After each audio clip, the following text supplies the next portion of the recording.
স্বীকৃতি হারিয়ে বসেছে, জনগণের স্বীকৃতি বিভিন্ন অপরাধের মাধ্যমে বহুদিন ধরে, সেই সরকারকে এখান থেকে সরিয়ে দিতে হবে। এই বিষয়ে আলোচনা হয়েছে, আলোচনা অত্যন্ত সদর্থক। রূপা গাঙ্গুলিও আমার সঙ্গে ছিলেন।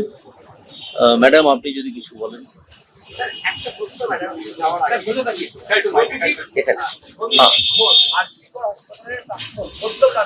হ্যাঁ, তাকে কলকাতা পুলিশ ডেকেছিল। কলকাতা পুলিশ যেটা জানাচ্ছে যে সেদিন তার হিয়ারিং ছিল বলে বেশি সময় তিনি দিতে পারেননি, করেছে। আজকে হিয়ারিং কি হিয়ারিং? কলকাতা পুলিশের বক্তব্য, আদালতে কোনো হিয়ারিং ছিল না। আজকে দেখা গেল সিবিআই গতকাল থেকে ডেকেছিলেন, তিনি যাননি। আজকে আদালতে বলেছেন তার নিরাপত্তা লাগবে।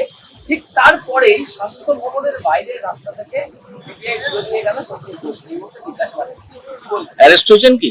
এখন জিজ্ঞাসাবাদ চলছে, চেঞ্জ করছে। উনি তো একজন মহাগুরু, প্রিন্সিপাল, সুতরাং তার ভূমিকা তো আছেই। এখন তো শোনা যাচ্ছে যে মেয়েটিকে যে ঘরে হত্যা করা হয়েছিল এবং অত্যাচার করা হয়েছিল সেই ঘর থেকে সরিয়ে এনে তার পাশের ঘরে রাখা হয়েছিল, এবং সন্দীপ ঘোষ এবং অন্যান্য মহাগুরুরা সেই মৃতদেহ রাখা হয়েছিল যে অবস্থায়, সেই ঘরে বসে তারা মিটিং ইত্যাদি করেছিলেন। এসবই শোনা কথা। তবে এই শোনা কথাগুলো প্রতিষ্ঠিত হয়ে যাবে এই সিবিআই এর যে জিজ্ঞাসাবাদ চলছে, তার যখন রিপোর্ট জমা পড়বে, সেখান থেকে আমরা খানিকটা জানতে পারবো।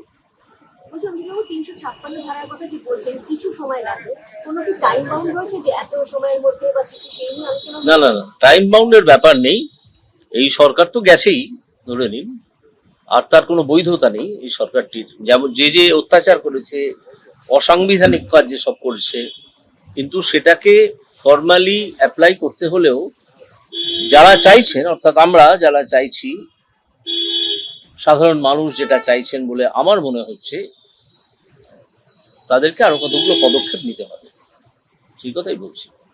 সেটা নেওয়ার সঙ্গে সঙ্গে দেখবেন ব্যবস্থা শুরু হয়ে গেছে, এবং আলোচনা সদর্থক, এটা আমি আবার বলতে চাইছি, এবং এটাকে এমফাসিস দিতে চাইছি। আলোচনা সদর্থক।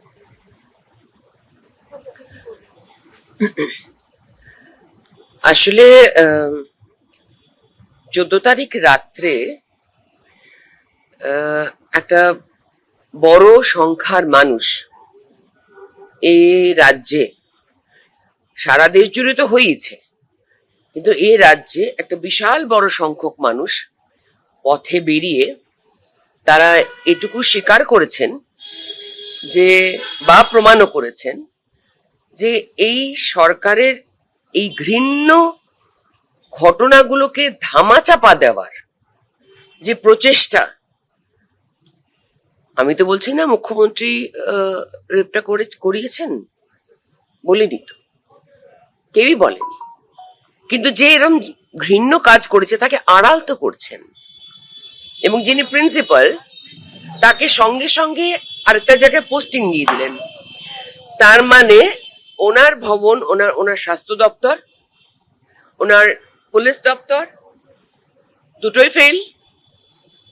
উনি থাকতে থাকতে কি করে 14 তারিখ রাত্রেবেলা এরম ভাবে গুন্ডা দিয়ে ভাঙচুর করা হলো আরজিকর হসপিটালটা, তারপরে কতটা প্ল্যান করে এটা করা গেলে পরে পুরো রুট ম্যাপ তৈরি করে, আমি আপনাদেরকে আবার প্রশ্নটা করছি, একটা যে কোনো বাড়িতে ঢুকে ধুম করে, বিশাল একটা হসপিটাল, তার মধ্যে ধুম করে ঢুকে কোথায় কি ঘরে ঢুকে কি ভাঙতে হবে না হবে, কি প্রমাণ লোপাট করতে হবে, সেগুলো যে কোনো লোক ধুম করে পারবে করতে? যদি ধরেই নেওয়া যায় সাধারণ লোক যেখান থেকে সেখান থেকে এসছে, উনি যা বলার চেষ্টা করেছেন, ওনার পুলিশ যা বলার চেষ্টা করেছে, সেটা কি সম্ভব? আমরা কি পারবো? কেউ কি বুঝতে পারবো কোথায় যেতে হবে? সাধারণ মানুষ তো রাস্তায় বেরিয়ে এসেছিল। তাহলে ভাড়া করা গুন্ডা নিয়ে প্ল্যান করে এরকম একটা জিনিস করার পেছনে তার একমাত্র উদ্দেশ্য হচ্ছে কোনো এভিডেন্স থাকলে সেটাকে ধ্বংস করো।